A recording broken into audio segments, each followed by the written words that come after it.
Chapter 28. One More Trip to the Woods. In the morning, a white cloak of snow lay across the ground. Rooftops and tree branches wore caps of white, and from the bedroom window, Nicky saw that the mountainside had turned from gray to silver. The sun shone down on this white world and made it glitter. It was beautiful. If she hadn't been so sad, Nicky would have rushed outside to make snow angels and snow caves. But she didn't have the heart for it this morning. Besides, Crystal had plenty of work for her. Nicky begged Crystal to drive her up High Peak Road again so she could look for Otis. But Crystal said no. This was a busy day. They'd never find the dog. The woods were vast, and besides, everything was buried in snow.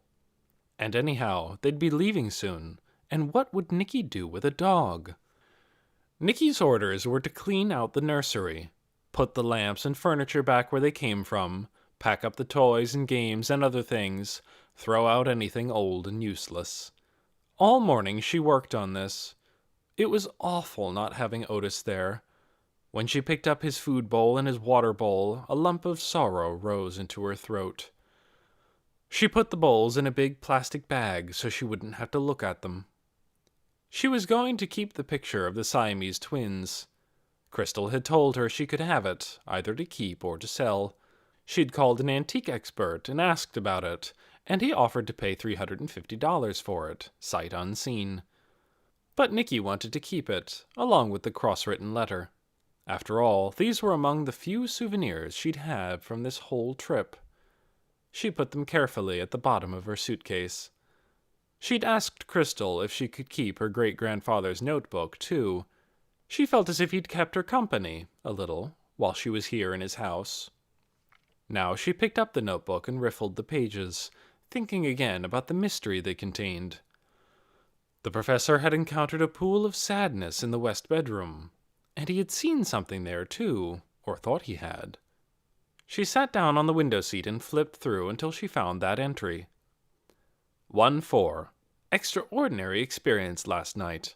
Went into the back bedroom to look for the scissors. Thought I saw someone in there, over by the bed. Dark-haired figure, transparent swirl of skirt. Dreadful feeling of sorrow hit me like a wave. Had to grab the doorknob, almost fell. Figure faded, vanished. Maybe something wrong with my eyes. Or heart. Reading this again, she remembered something. The long-ago death of a child, and the mother's grief. And the dates. January 4th for the death. January 4th for the echo her great-grandfather had felt. If that's what he'd really felt, an echo. Could it be? When the child died, the mother would have felt such a knife-like sorrow that it might have left a scar somehow beside the bed in the west bedroom. A scar so deep it could last through 100 years and more. And the old professor, near death himself, might have felt it, might have even caught the merest glimpse of the grief-stricken mother as she stood there on that awful day. Or, thought Nicky, closing the notebook and staring outside at the light on the snow. Maybe the professor had read about this tragedy somewhere and forgotten that he knew it. Maybe he just imagined what he saw and what he felt. Or maybe he'd made it all up to go with the theories of parallel worlds that he was interested in, those leaks between the past and present and future. Had he really caught a glimpse of the past? Did the prophet catch glimpses of the future? There was no way to know. She put the notebook in her suitcase with the photograph of the twins and the cross-hatched letter, and she went back to work on the nursery.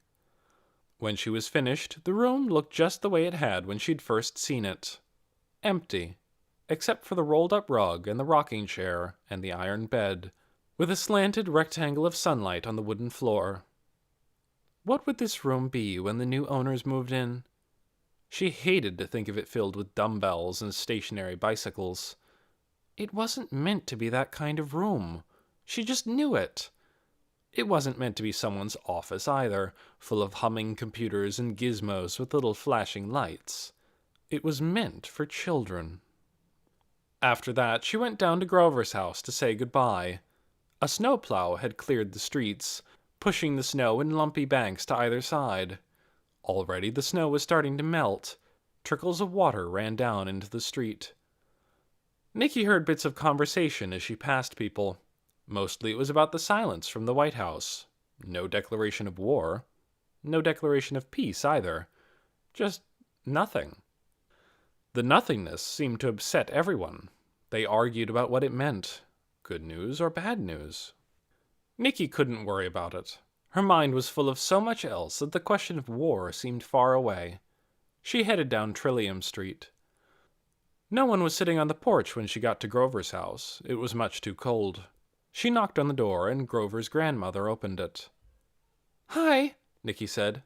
"Is Grover here?" "Down in his snake shack," said Granny Carey. "They came and took that thing off of him," she added. "Good," said Nikki. "That woman has her notions," Granny Carey said. Nikki figured she meant Mrs. Beeson. "She wants the town to be perfect," she said. "In this life," said Granny Carey, "you don't get to have things perfect. Life is messy, no way around it." She beckoned Nikki into the house, and Nikki went down the hall and out the back door and across the slippery yard to the shed. Inside, Grover was stacking the empty glass cases. "Hi," said Nikki. "Hi," he said. For once, he didn't make a comic production out of it. "I came to say goodbye," Nikki said. "We're leaving the day after tomorrow." "Wish I was," said Grover. He put the cases on a lower shelf and started to spread out some magazines in the empty space. "Did your dog get taken?" Nikki nodded. She still couldn't talk about it without crying, so she changed the subject. "Did you find out yet if you won any of those contests?" "Not yet." "I hope you did." "I probably didn't. I'll probably be stuck here forever." "You don't know. Anything could happen." Grover made a round-eyed, open-mouthed, fake excited face. "Right," he said. "All kinds of possibilities. I could get a great job waiting tables at the cafe, or I could go be a soldier, or, oh boy, the world could blow up." "I don't think any of those will happen," Nikki said.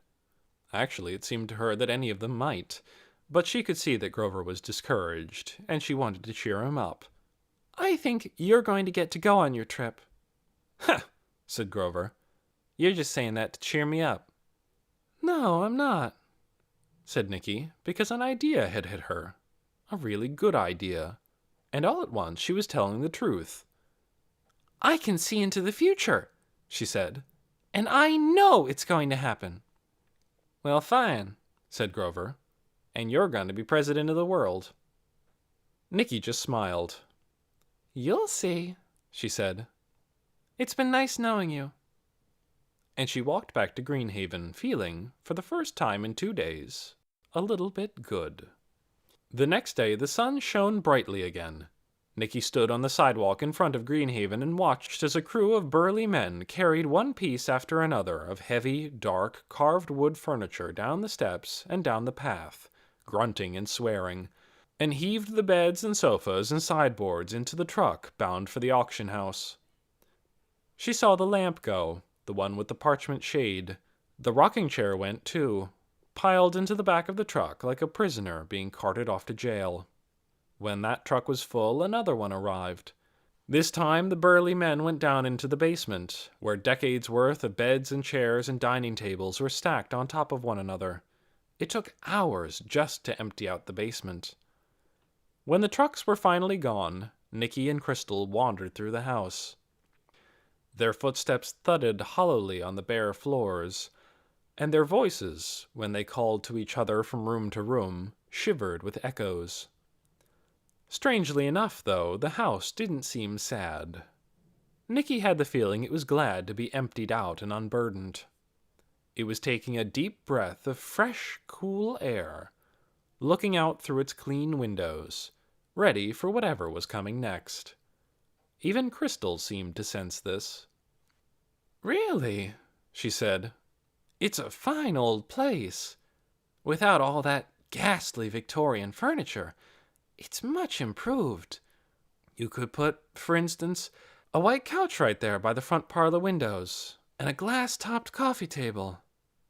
She held out her arm and tilted her head to one side, imagining it, and then wandered into the dining room. And then, of course, a total kitchen remodel. A slate floor would tone in well, and maybe cabinets in birch or white pine to lighten the look. She stopped in the kitchen doorway, and her arm dropped to her side. But what am I thinking? It's going to be senior haven. She sighed. Nicky sighed, too. It was sad the way things had turned out. Losing Otis was the worst, but she hadn't achieved a single one of the goals she'd set for herself either. She wasn't going to live here with her parents after all. She hadn't fallen in love. She hadn't done a single thing to make the world a better place. She'd be going away from here next morning, probably forever, so she decided to go up into the woods and look for Otis one more time, and say goodbye to Yonwood. With the last of her money, she bought herself a snack at the cafe, a bag of corn chips, 2 peanut butter cookies, and a bottle of grape juice. She put these in her backpack, along with a small plastic bag full of dog crunchies and Otis's food and water bowls, just in case.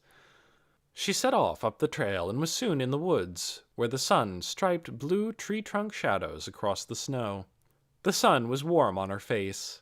She walked with stubborn energy, and every 5 minutes or so she stopped and called for Otis. But she heard no distant barking, no sound at all, except for the patter of melting snow dripping from the branches. She came to the log where she'd sat with Grover 3 days before. Here she looked out over the view of the town. The sky was deep, deep blue, an upside-down ocean of air.